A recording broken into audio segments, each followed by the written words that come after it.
В общем, сегодня про что я хотел рассказать на таком закате.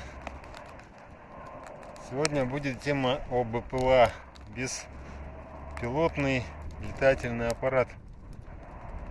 На самом деле вчера показали интересную передачу про ланцеты, про наши. Ну, так, хорошо очень сделанный репортаж профессиональными блогерами, профессиональными операторами, репортерами.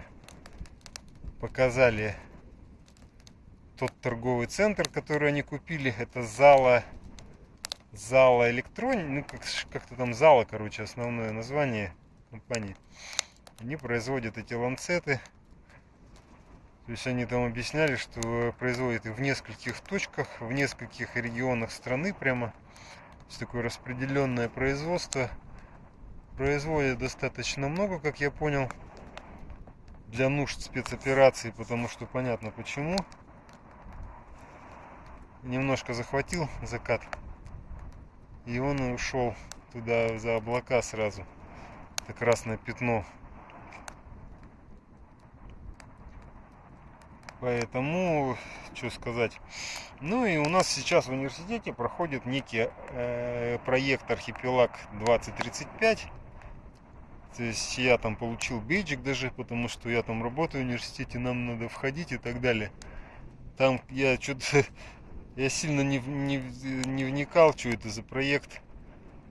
Но, как я понял, это из Сколково. Там что-то администрация Новосибирской области тоже участвует. И у нас там начали везде появляться эти дроны. Причем достаточно крупные такие. То есть там в размерах, там, допустим, 2 метра длиной, 3 метра длиной такие. И более мелкие, как бы, отряд там, маленькая там группа там на парковке. Палатка там внутри дворика, палатка там рядом, еще одна палатка, там большая сцена. То есть что-то такое большое готовится. И внутри тоже там кучу оборудования завезли. И внутри начали размещать тоже дроны. Ну, более маленького размера. То есть вот там на том этаже, где я работаю, меня попросили там скотч большой. Я взял, я отдал, конечно. Там прикрепить часть. Ну, там макет, конечно, был. Он сказал, внутри да там нету ничего. Но там как бы макет дрона. Это Иннополис. Как я понял, это университет какой-то технический. И они это с парнем поговорил. Ну, он такой, это как бы интересно рассказывает тоже так. Как это сказать-то? С желанием рассказывает. То есть делится какой-то информацией. Ну и как бы немножко рассказал, что, то есть это, как я понял, университет, но они занимаются изучением и разработкой дронов и производят тоже какие-то дроны. То есть вот он приехал показать этот макет. Там такой самолет в самом-то деле. Сзади у него пропеллер, причем деревянный такой, выточенный, ну, фабричный.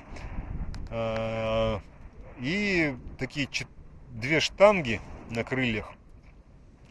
И с обоих концов, спереди и сзади, расположены с каждого крыла, ну, получается, на каждой штанге по два мотора. Ну, там они моторы небольшие, как, ну, там видно, то есть утолщения небольшие на этих штангах. Но он объяснял, что ланцеты, то есть в данном случае все сделано для удобства запуска. То есть он просто поднимается вверх вот этими 4 моторами, которые на штангах. То есть они, понятно, вертикально стоят. А потом и летит горизонтально, толкающий у него винт сзади. Ну так, выглядит как самолет в самом-то деле, со штангами.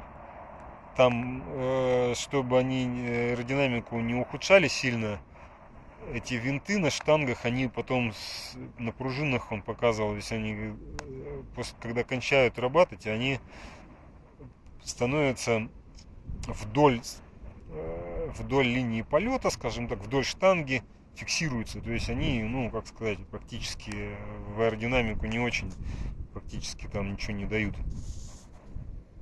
Такое решение. Как я понял, то есть это не военный дрон, конечно, был. Если они там, он объяснял, что они занимаются производством каких-то БПЛА для нефтегаза. Ну, производят они их немного, но у них там какое-то тоже свое преимущество есть. Он, например, объяснял, что, например, обслуживание там беспилотника зала стоит, ну, для примера, то есть 1 миллион, а их там, допустим, 100-200 тысяч. Ну, про порядок цены обслуживания. Я хотел спросить, почему такая разница. То есть он, ну, не знаю, как-то не помню, почему мы как-то, как сказать, остановились на этом.